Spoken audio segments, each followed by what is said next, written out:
So the play on words is the play between from nothing and other than himself. And the reason why that's a play is because saying from nothing is clear, but saying from other than itself has possibility of equivocation. Okay? And the possibility of equivocation arises because when we say other than himself, it includes from nothing, but it also includes the possibility from something other than himself. It pre-exists the creation. Okay? That equivocation exists if you use the phraseology that you did. Okay? So we avoid that phraseology and you say he created from nothing. If you're willing to proceed on that basis, if you have a problem with that, then we can discuss that. Otherwise, you've got two problems as I see it. Okay. One is the creation from nothing, and the other is creation from something other than God's stuff. Well, I've just said that the claim that he created from other than God's stuff is a play on words of the kind that I've just stated. Right. Well, let's explore that and let's see if that's true. Because you said no, it's not. So you've made an assertion. So let's explore. What was the assertion I made? Okay. So is God all powerful? So we just need to establish. Before we proceed that, just to make sure that I have managed to convey what I wanted to convey, tell me what I said. Say again. Tell me what I said. You seem to say to me that there's equivocation on me saying that God can create other than from himself. Where is the equivocation? Why? I don't see one, so that's why. So I didn't manage to convey what I wished to convey. So let me convey that then. Okay. All right. What I'm saying is that there are two separate issues. The first issue is that the Islamic narrative is not that he created from other than himself, but that he created from nothing. Okay? And I'm differentiating the two phraseologies.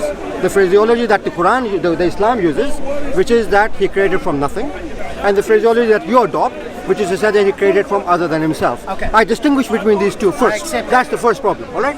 So if you're accepting that, then we will just stick to the Islamic phraseology. No. The words that I'm using is just words that I'm coming to as an option. It's not that I'm using that position. All right. Here's why. Okay. So rather than ask you, let me say to you what I think. Go for it. God is all powerful. He existed as the only thing that was before the universe. Would you agree with that? So there was only God and nothing else. When there was no universe, yes, then there was only God. There was only God. When there was nothing else, then there was only God. Correct. At some point, nothingness had to appear in order for him to create the universe, because he's everywhere at all times and all places. Well, that's a play on words. The concept that the nothingness implies the existence of something is a falsity. So I deny that interpretation of the word nothing. What word would you use? So here's God everywhere. I use the word nothing. I'm accepting your version, which is the absence of everything. So God is everywhere at all times. At some point, I didn't use the word everywhere, and I didn't use the word time. So you're introducing phraseology I'm not using. Okay, but I'm introducing it, yes, in order for us to understand God. Well, there's a difference. I am using spaceless, timeless phraseology. You're introducing time and space, that's your problem. Is it my problem? Can we think about God from a philosophical point of view, apart from science? I'm not talking science, I didn't use the word science. Yeah. So is he eternal and infinite? Yes. And he's all powerful? Yes. Okay, so tell me if I'm thinking about this incorrectly in some way. To me, that means that he was in every space godly possible before the universe. It was God and nothing else. I would not say that. Okay, so what would you say? I would say that he existed when there was nothing else. Did he exist everywhere where there was nothing else? The concept of where is not applicable to this circumstance. Why not? We're talking philosophically. Why not? We're talking philosophy. Because where is a relative concept. But before the universe, there was nothing relative to. There was only God. There's nothing relative to where. There's some kind of there's only God. Do you think there's some kind of a space and time from a godly perspective? You seem to want to avoid or dodge the fact that we can philosophically think about whether there's space and time prior to the universe. Could I request you to say something, to do something? Avoid using words like dodge, which imply dishonesty on my part. If you could avoid that, we'll be able to discuss. If you imply dishonesty on my part, I'm doing my best not to be dishonest, okay?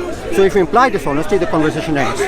Alright? So you are... I'm not dodging anything. I might be mistaken, but I'm not dodging anything. Don't tell me I'm a liar while you're talking. Okay. Don't introduce the word liar, okay? I see you get very emotional. I've seen some of your conversations. Don't call me liar. Start calling me a liar. You did that with the other atheist. Well, he was lying, yes. Yeah, that's your assumption. Yeah. I didn't say you were a liar. I used the word to say... Good. I didn't dodge anything. Are you accepting that I didn't dodge anything? Say again? Are you accepting that I'm not dodging anything? I'm saying that you're not answering the questions. I used the word dodge. You didn't like that word. No, I don't like that. I'll use a different label if that makes you upset. Cool.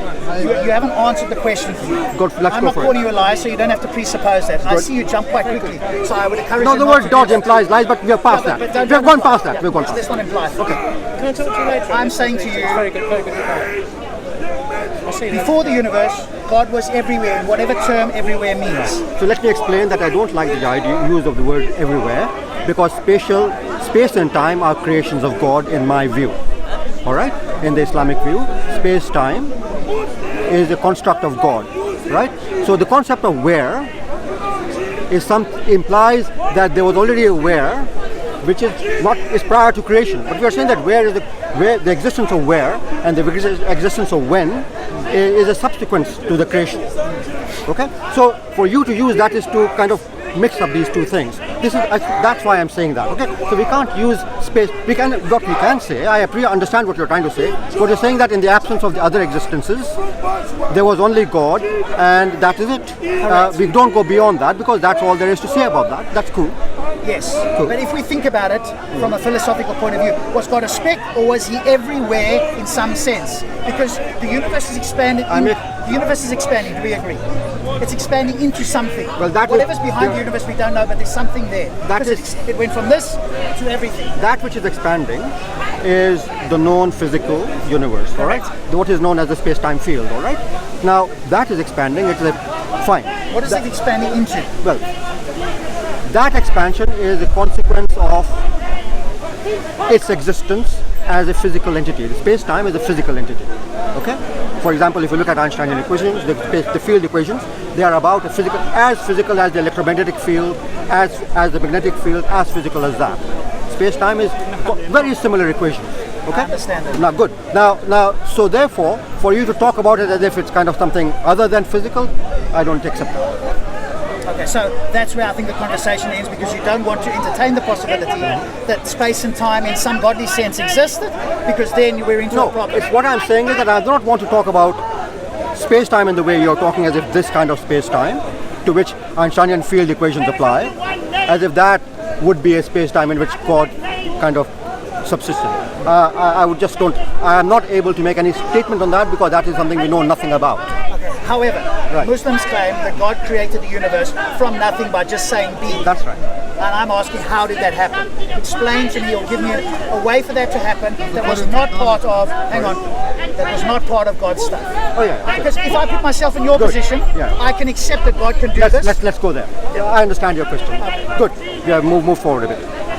What your question implies is a conservation principle. All right. What you're implying is that there has to be a pre-existent substance, which you're calling God stuff. Okay. There has to be a pre-existent substance from which Allah Subhanahu wa Taala, God, would create. Correct. Okay, you're implying, but that implies a certain kind of conservation principle. All right.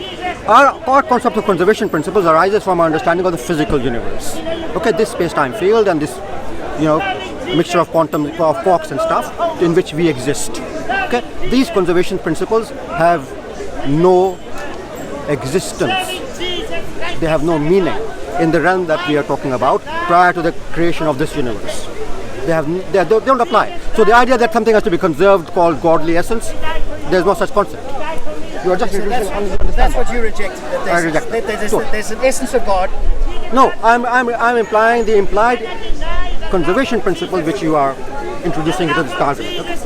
How else do we understand? Or you tell me, how can we understand God creating this universe from nothing, but not as part of God? Because the claim is, Muslims say God and His creation are separate. I say that doesn't make logical sense. God and creation must in some way be a part of each other. He's changed a part, and we are here. I understand that. Okay, there's a slight another word which you have introduced, logical sense. All right, I'll just clarify on that. There is certainly no logical problem here. What there is a problem of rationality in your view. You are saying it's irrational. It's certainly not logical. When we say something is illogical, it means that it contradicts some of the rules of logic. There's nothing in the construction of the sentence. Sure. Irrational. Nothing of the rule. So you accept that it's not illogical. You accept that? Use the label irrational. You accept that it's not illogical. Good. So it's not illogical. So now the question of what do we mean by rational? All right. What you are meaning here by rational is that we have some understanding about how the universe works, how things work in general, One of which is that there are conservation principles such as the conservation of energy, conservation of momentum, and conservation of mass, and you're saying you're applying that intuitive idea, that's an intuitive idea that you're applying to God and His creation act. We cannot apply such intuitive ideas to God and His creation act. Why not? Because these intuitive ideas arise from our understanding of this physical universe, not from any understanding of God. God is outside all of all. I know God's outside the universe. So these ideas that arise from our understanding of the physical universe do not constrain what God can and cannot do. I agree, and we can still think about it logically in terms of what did God actually do. But we're not talking logically, we're talking rationally here, right? Can I ask you a question? Logic. Can I ask you a question? No, not yet. No, I want to speak to him. Wait. Okay.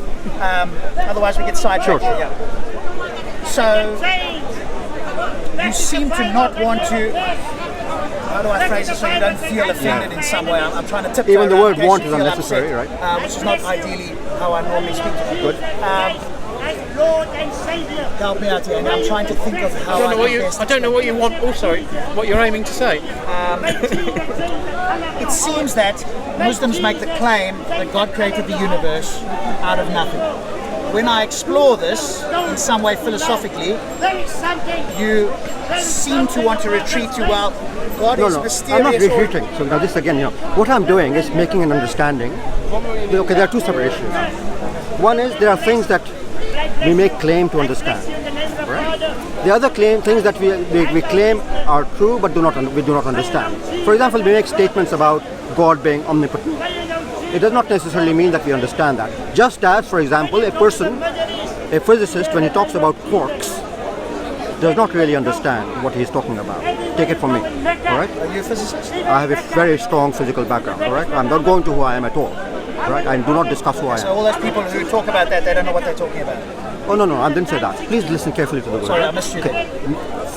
For example, if you don't want to hear it from me, you have heard of Feynman, right? You've heard of He's him? passed away now, hasn't he? He has, Yeah. a while ago. So He was one of the greatest physicists of the 20th century. Correct. He was one of the foundational architects of quantum mechanics as we know it, right? But things have moved on since then, haven't they? No, not that much, no. Not from what Okay, he I did. don't want to get sidetracked. No, I'm not. He said, for example, that he did not understand quantum mechanics. Yes, that's a famous saying by him. Good. That is what I was referring to, all right? Correct. So But when people I have said, moved on from there. they have not. They have not in that sense. So they're In still that- as ignorant as Feynman the supposedly is. ignorance that he was talking about, Yes. that still applies. Yes. Okay. There are many issues. Say so? Fine. Yeah, I'll take it from you. That's the fair. You can check it with physicist friends of yours. Any claim I make here is not relevant. Sure. The point I'm making is that there are a whole bunch of things that even the most advanced physicist in the world who talks about physics does not understand about physics, right? But he's able to talk about it. Similarly, we are able to talk about God. We do not need to understand all aspects of this. We just need to understand those aspects that are relevant to our assertion. I'm separating Good. science completely. This is not it. The point I was making was not about science. The point I was making about claims to knowledge. Science was an example. I was given a scientific example. I was not making a scientific statement. I was making a statement that we make assertions about Allah subhanahu wa ta'ala, about God, which are assertions, some of which we claim we can make inferences from because we know enough. Others we make no such claim. Now, you're making a statement about God, for example, being a speck. You kind of, inter alia, in this discussion, you I'm made the asking word. how. Yeah. Now, I'm just giving an example. Now, that word speck, I would not apply to God. Why? Because it's a spatial concept. Okay? The word speck applies to size. I wouldn't apply that to God. So, similarly, the kind of thing you're saying, how does God create from nothing? Right? The word how, there are two. Let's separate that into two parts. One is we assert A, that He creates from nothing. Yes, you assert that. We assert that. B, we do not assert that we know how He did it. Right. Good. Now you're asking us to make statements about that which we do not claim I'm to asking do. us That to which we think do not claim. about That how which that we could do be not. possible. Well, right. Sure. And I'm quite happy to think about that. That does not mean that any thought process that I, tiny little Tariq here, all right, tiny little person here, is capable of making statements about God which have no basis on which I can make those facts other than that they be speculation. Okay, I cannot get beyond. Even the best physical theories we have are just effectively. I won't go into the philosophy of this, but they are basically speculations of an advanced kind, right? So they're very well founded, no doubt. And I'm into science. So the point is that I make no assertions about God, and this is a Muslim rule, and you will back me up. We do not make assertions about Allah which we don't have foundation for. So when you ask me to say how did God do this, if I don't have a foundation for it, I cannot say. I will stop there and say I can't say. I don't need to go beyond that. Okay, I just think we're talking past each other. Okay, fair enough. I don't think any further conversation because I think we're missing. Put this on the internet. Yeah, I'll definitely. Please do. Yeah. All right, thanks, David. Okay, thank you very much.